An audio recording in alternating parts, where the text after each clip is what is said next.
Yang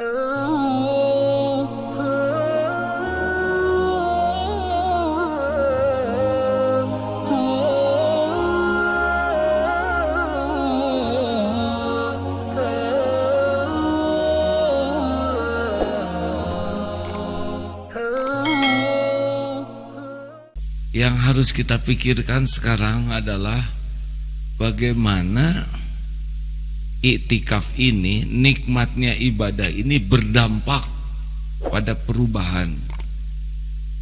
Jadi kita tidak cukup hanya menikmati ini, aduh nikmat saum, aduh nikmat taraweh, nikmat baca Quran.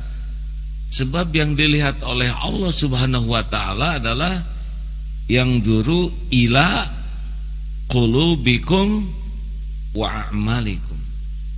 Perubahan hati dan perubahan perilaku kita. Ini penting hadirin sekalian. Jadi jangan sampai kita menikmati ibadah tapi kita tidak serius menjaga hati. Coba ini pertanyaan, mana yang berbahaya? Mana yang berbahaya? Tergelincir melakukan dosa kemudian bertobat, atau bisa banyaknya ibadah kemudian jadi sombong?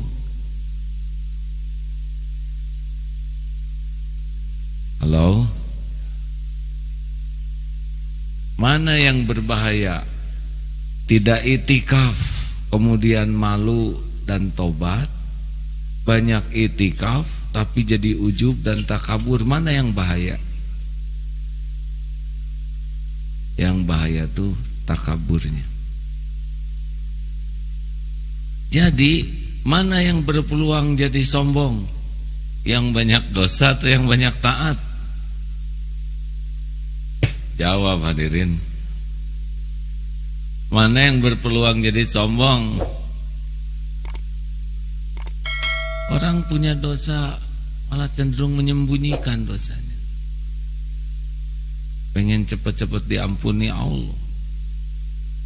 Hukum dosa kan dua. Satu, gelisah. Dua, takut ketahuan orang. Obatnya adalah tobat. Maka hati-hati ini. Kita banyak amal ini tidak cukup hanya dengan sibuk banyak amalnya, tapi seperti apa hati kita. Harusnya kita bebas dari penyakit tengil. T-nya apa? Takabur. E-nya egois. N-nya norak. G-nya galak. I-nya iri. L-nya licik. Sengaja disebut tengil supaya hafal ya. Karena kalau diringkas dengan sesuatu yang kita kenal dan menarik, lebih mudah hafal. Contoh gepuk, singkatan dari apa itu? Daging yang digeprek ya, dibumbui, enak dimakan, itu gepuk. Awas batal hadirin. Coba kalau Darut Tauhid ngirim gepuk tuh jadi suudon ya. Lanjut.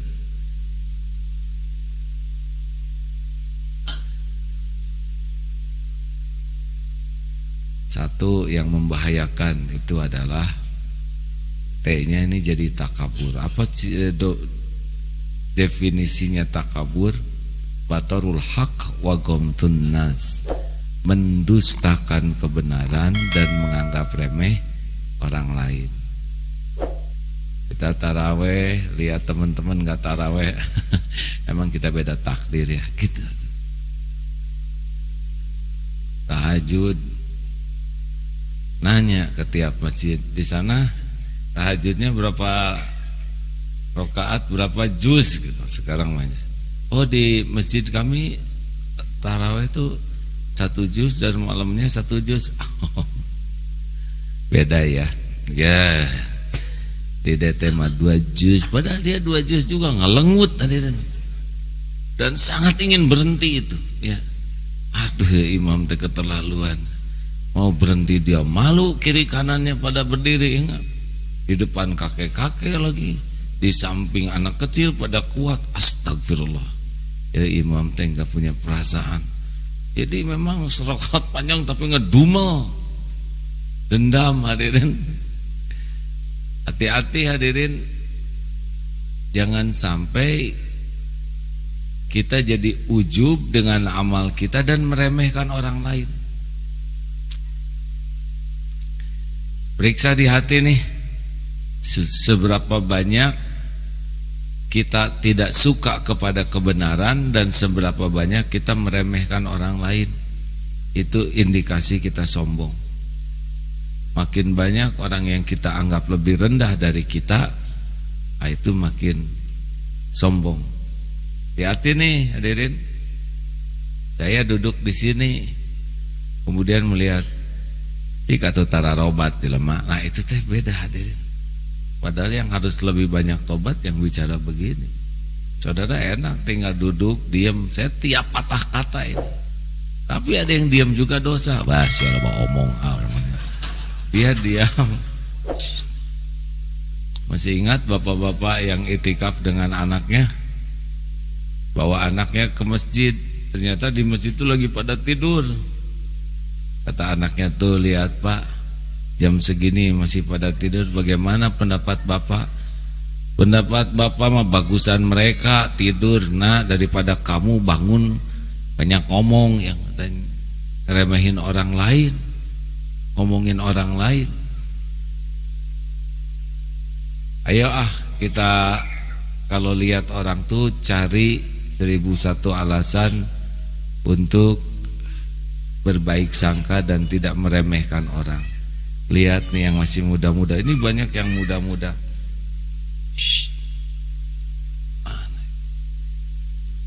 Lihat yang muda-muda, oh ini dosanya sedikit, masih sedikit gitu, jadi menghormati. Lihat yang tua, nah ini dia sudah aki-aki, berarti amalnya lebih banyak gitu. Waduh, kebeg tenang pak. Yang tua jadi ngarnyap tenang pak, maaf ya pak ya. Lihat yang berbuat dosa, siapa tahu ini dosa terakhir yang dilakukannya, yang mengantarkannya kepada tobat. Berapa banyak orang yang berdosa jadi tobat. Betul?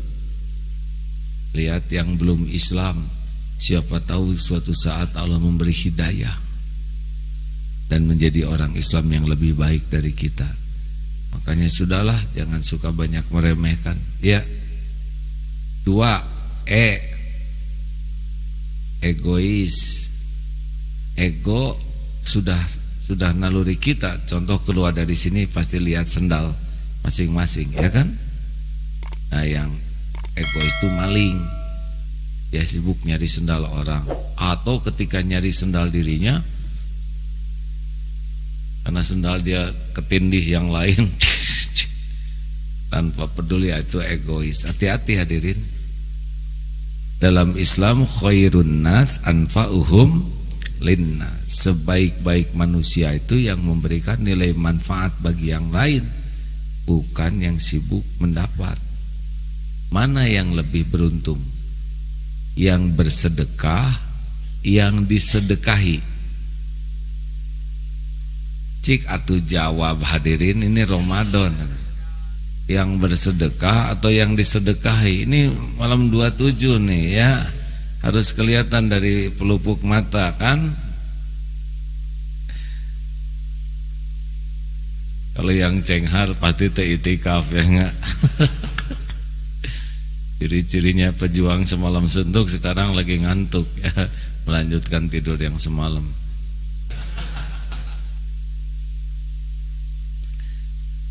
Mana yang paling beruntung? Yang bersedekah, yang disedekahi. Yang digugurkan dosa, yang bersedekah. Yang ditolak bala, yang bersedekah. Yang dilipat gandakan rezeki, yang bersedekah. Nah, sedekah ini ciri-ciri orang yang mendahulukan orang lain. Makanya jangan suka egois. Buang sampah sembarangan, egois tidak? Egois. Merokok egois tidak? Oh, egois. Yang merokok asli mah dikunyah ya, atau dibungkus kepalanya pakai kantong semen utuh gitu ya. Hadirin, jadi hati-hati ya, hati-hati jangan merugikan orang lain. Tahap pertama dalam berakhlak itu al-muslimu man salimal muslimuna min lisani wa yadi. Jadi syarat pertama akhlak kita itu adalah orang lain itu aman dari gangguan lisan dan tangan kita. Jadi kalau kita ingin tahu siapa diri kita, seberapa banyak orang yang terganggu oleh kita, itu awal akhlak. Karena sehebat apapun ibadah nanti bisa hilang ya, anak kecil begitu. Coba didoakan supaya tidur ya. Yang tidur yang berdoa bismika Allahumma ya wa amut.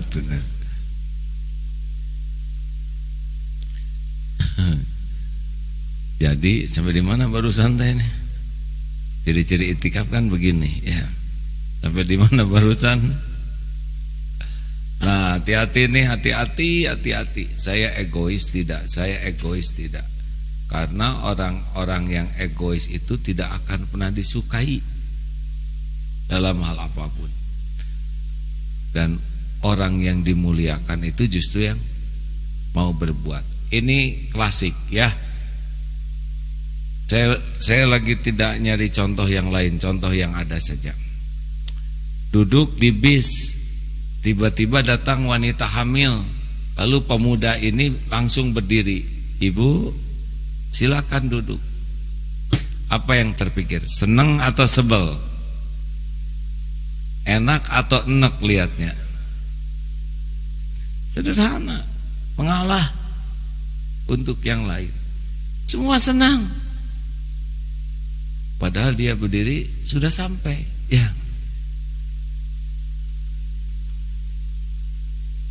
Sekarang duduk di bis, datang wanita hamil, ramah, assalamualaikum ibu.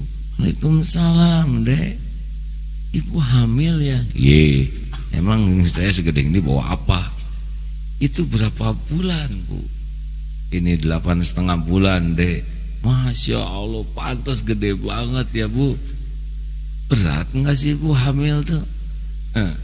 Bukan berat lagi deh, berat banget. Sok aja ada bawa kelapa 5. Masya Allah. Tapi ibu saya lihat kuat loh bu. Gimana lagi deh, dikuat-kuatin aja.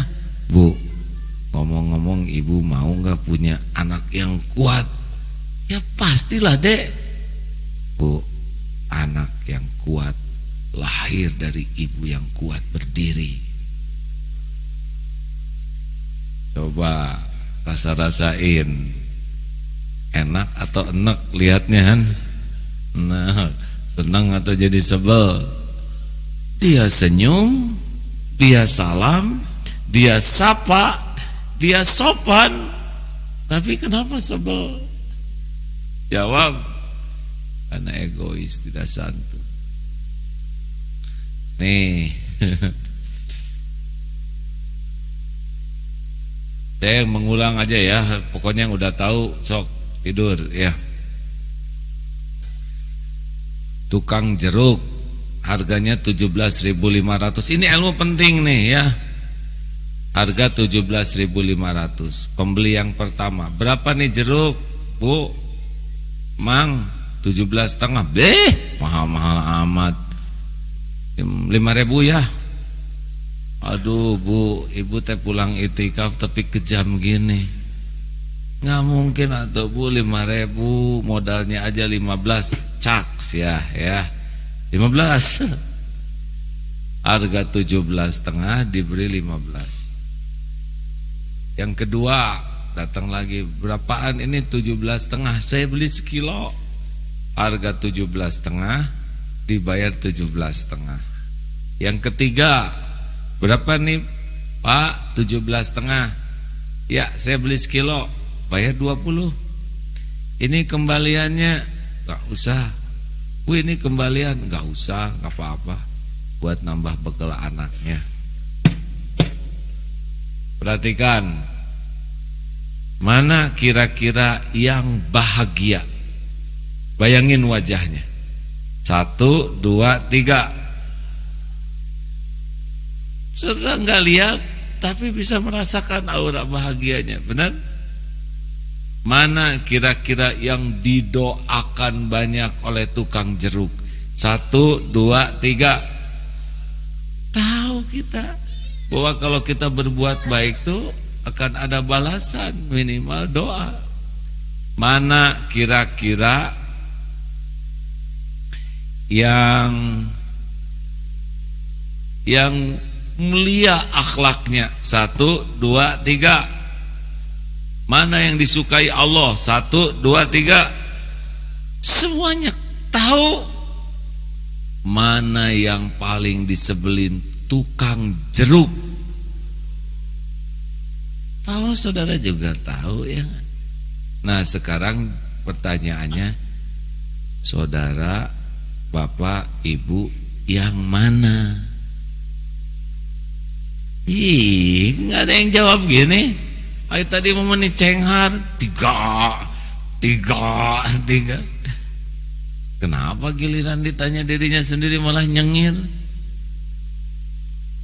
Karena mau nyebut 3, oh berat. Itu 3 tuh kalau diposting ya.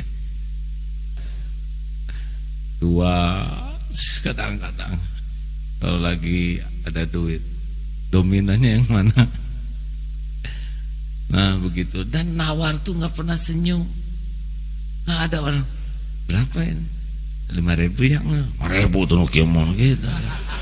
Dari wajah aja hadirin. Perhatikan orang yang nawar, asli hadirin. Atau perhatikan orang yang merokok. Nggak ada sekarang. Nggak.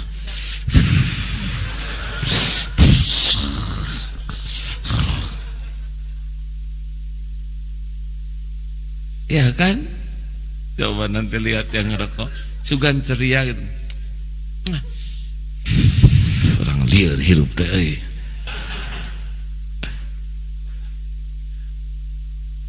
Dah sekarang mengerti ya. 3, aduh perjuangannya. Enakan kemarin ceramah tuh ada duet sama siapa? Ustadz Haikal. Kemana sekarang beliau? Pakai duet begitu ringan beban hidup saya ya. Yang ketiga apa? Nora tuh orang yang show off, ria, pamer. Capek hadirin pamer tuh. Makin ingin dipuji, makin ingin dihargai, makin ingin dibalas budi, makin sering sakit. Capek atuh. Ingat Luqman Hakim bawa anaknya pertama ke pasar. Nak, dimodifikasi ya. Nak, kita ke pasar. Siap Pak. Keluarkan keledai. Siap. Pertama naik keledai, anak sampai satu bukit ketemu sekelompok orang. Ini anak gak tahu sopan santun, dia enak naik, bapak nuntun. Salah. Akhirnya anak diturunkan, bapak naik sampai bukit yang lain, ketemu lagi sekelompok orang. Ini bapak tega, dia naik, anak nuntun. Salah. Akhirnya naik berdua sampai bukit ketiga. Ini manusia tidak berperi kekeledaian. Keledai satu dinaikin 2an, zolim. Salah lagi tuh. Hanya turun dua-duanya, bawa ke pasar. Kata orang pasar, dasar jelema bloon, punya keledai nggak dinaikin gitu. Tarik tuh anaknya. Nah itulah manusia. Makanya kalau hidupmu hanya ingin dinilai manusia, siap-siap DTA, derita tiada akhir. SLL, sengsara selama-lamanya. Baru ngarang hadirin. Jadi gimana dong kalau mau bersih hati? Waqafa billahi syahida, cukup Allah yang jadi saksi. Kayak kita itikaf begini ya, tidak harus sedunia tahu kita lagi itikaf, benar? Tidak harus ya, dan tidak harus diumumkan bahwa semalam kita 3 juz, nggak usah 3 juz juga, saudara belum tentu dapat pahalanya ya. Udah makin panjang imam teh Pak, ada yang makin lengkap itu perencanaan segala strategi ya. Wah ramai dah, politik teh selesai waktu sholat ya. Sepak bola ge gol atuh hadirin. Aduh, kalau nggak hati-hati mah makin panjang imam teh ngelantur we. Kita iraha dapat jodona, saya darut tauhid deh, itikaf mau habis, remeng-remeng perjodohan belum kelihatan. Habis dipisahkan itu dah kumaha mau makan, dan sekali ketemu besoknya nggak ketemu lagi. Eta teh dalam rakaat ketiga di sana. Istighfar lah ya. 4 apa? G. Dalam Islam yang baik itu bukan galak, tapi tegas dan santun. Apa bedanya galak emosional dengan tegas? Begini, kalau orang marah-marah itu sumbernya nafsu, keluarnya marah, ujungnya zolim. Kalau tegas asalnya takut ke Allah, keluarnya tegas, ujungnya adil. Apa bedanya? Kalau pemarah itu cenderung tidak jelas. Coba aja lihat yang marah tuh, karena akalnya sedang turun. Kalau tegas itu kuncinya 2, 1 fakta, 2 aturan. Preng, piring pecah, bibi. Nah, kira-kira ini tegas atau marah? Di mana mata kamu? Tegas atau marah? Pakai nanya mata. Dan bibi itu seorang yang cerdas. Ini bu, ibu juga tahu monyong. Yang monyong siapa kira-kira, bibi atau si ibu? Dah nggak mungkin nyebut monyong. Monyong nggak bisa hadirin, harus dengan monyong. Kamu ini mau menghancurkan rumah tangga ibu. Itu mungkin, masa piring pecah rumah tangga hancur. Dasar kamu ini orang kampung, kata si bibi. Ya kan kita di kampung se-RT pun. Begitulah kalau orang marah teh ngaco, nggak jelas, nggak puguh. Dan dia sendiri nggak ngerti dengan kemarahan. Yang penting keluar, yang puas itu membuat yang dimarahinya itu tersakiti. Jadi jolim. Tapi yang tegas itu hanya fakta dan aturan. Preng, piring pecah. B, suara apa? Maaf bu, piring pecah lagi. Gimana ceritanya? Ya saya barusan sedang jengkel, saya banting aja piring. Piring keberapa? Penghabisan. Pas hari ini. Jadi sudah habis 2 losin, pas bu, udah habis, sekarang nggak ada yang sisa. Bibi ingat nggak perjanjian kerja di rumah ibu? Ingat bu, coba sebutkan. Kalau piring dan gelas pecah 2 losin, maka saya harus berhenti kerja di rumah ini. Artinya apa bi? Ya artinya saya sekarang harus berhenti bu kerja di rumah ibu. Itu kesepakatan kita ya bi? Ya bu, saya juga ngerti. Ini sedikit pesangon sebelum dapat kerjaan lain, mudah-mudahan manfaat. Bi, terima kasih ya. Seminggu bibi kerja di rumah saya, banyak kesan yang mendalam. Saya doakan mudah-mudahan bibi punya tempat kerja yang lebih baik, yang piringnya terbuat dari baja. Nah itu nggak jelas. Yang ujung ini tegas atau marah? Marah, masa dari baja ya.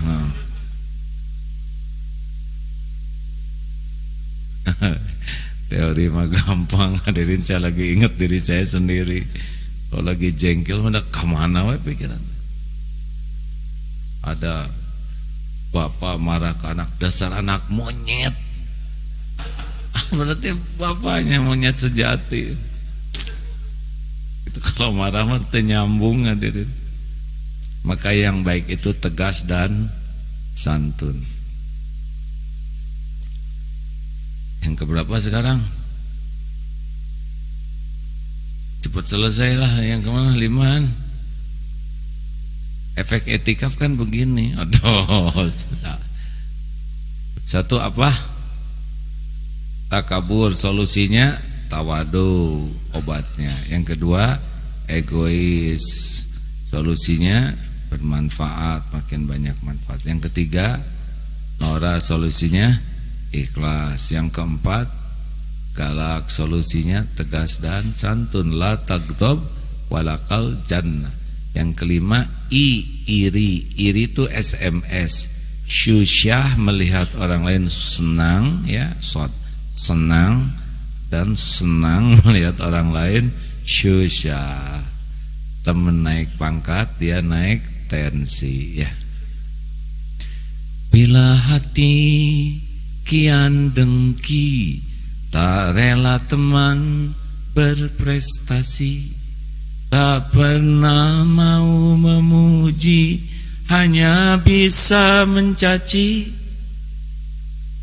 Tapi bila hati bersyukur, kebaikan tak pernah kendur.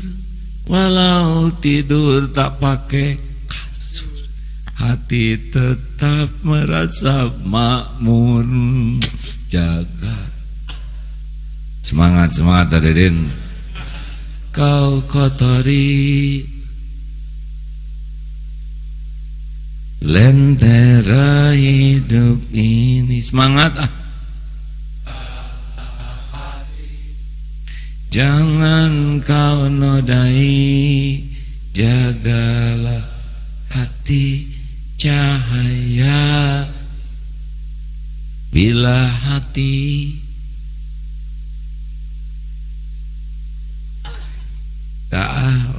efek itikaf jadi nyanyi-nyanyi begini hadirin. Baik, yang gimana caranya supaya tidak dengki? Asal tahu aja, orang dengki itu, sumber kedengkian itu awalnya seperti perilaku iblis, ya. Iblis tidak rela lihat ada Adam. Iblis itu takabur dan dengki. Orang yang ujub takabur itu pasti mudah dengki, karena dia tidak akan suka lihat yang dianggap menyaingi kesuksesannya.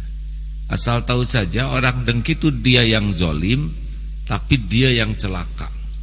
Karena orang yang didengki oleh dia itu yang punya takdir itu Allah, tidak akan terhalangi. Kalau Allah mau ngasih sesuatu tetap terjadi walaupun kita dengki. Emang siapa kita ini? Kita sebel kepada takdir seseorang, tetap aja ngalir takdir itu. Kalau Allah menghendaki kebaikan, ya terjadi. Dan mau ngapain lagi dengki? Yang ngebagikan karunia itu Allah. Dengkinya kita tidak akan bisa menahan apa yang Allah takdirkan kepada orang yang didengki. Misalkan 5 angel, 5 bidadari penantian ada menaksir seorang ikhwan. Waduh, nanti balik atau jangan mempermalukan akhwat. Baik, kita balik. Seorang ikhwan diminati 5 akhwat, ya.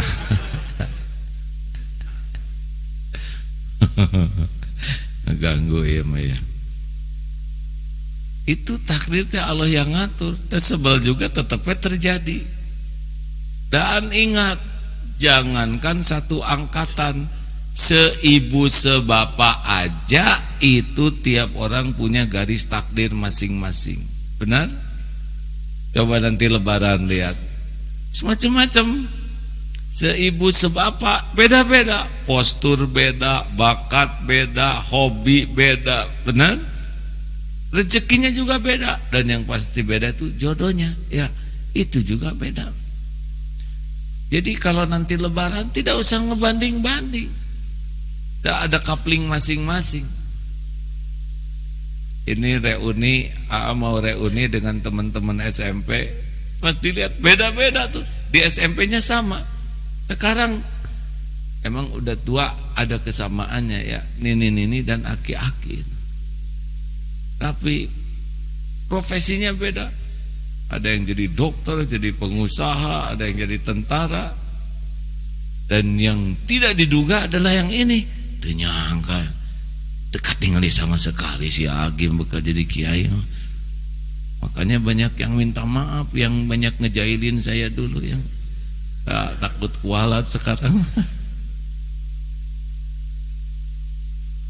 Saya mau bergurau sedikit boleh tentang reuni. Awas yang udah dengar jangan ganggu saya ya.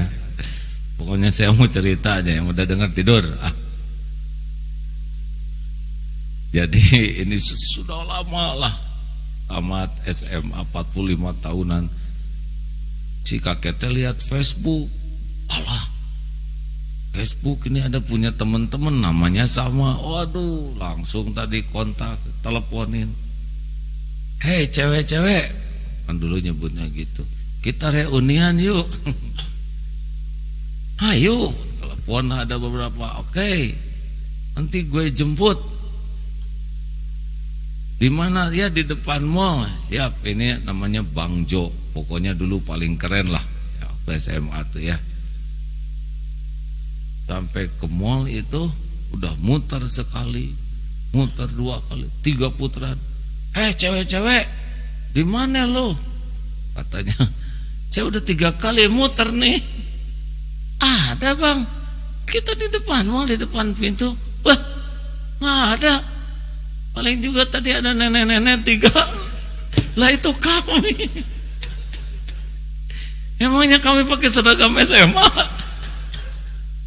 Kami juga lihat tadi ada kakek-kakek pewat gundul, muter-muter aja 3 kali. Itu lucu kan? Itu gue. Nah ini persamaannya sudah sama-sama lupa.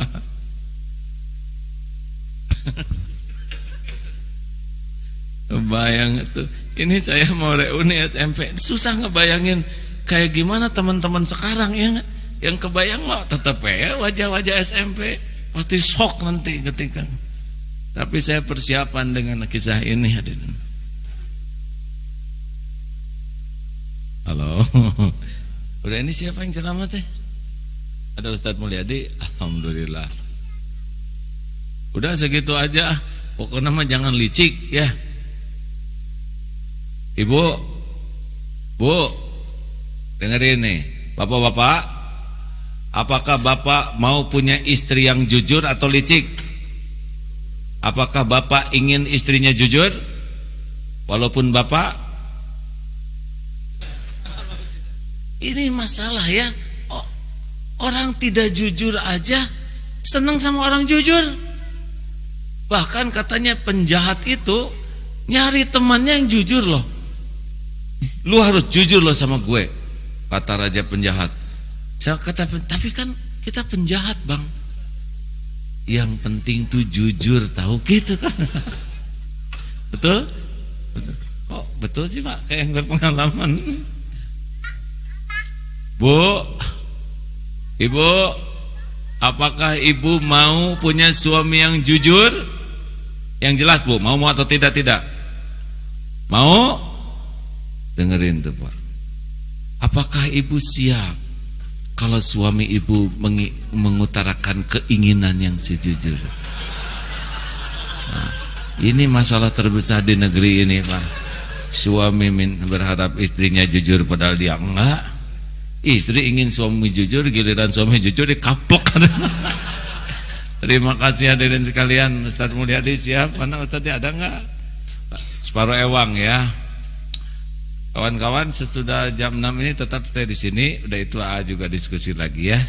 Sebelum saya berpamitan, sekarang bagian Ustadz Mulyadi dulu menyampaikan sesuatu. Para pendengar radio, terima kasih. Juga penyimak lewat Facebook, YouTube dan lain sebagainya. Ustadz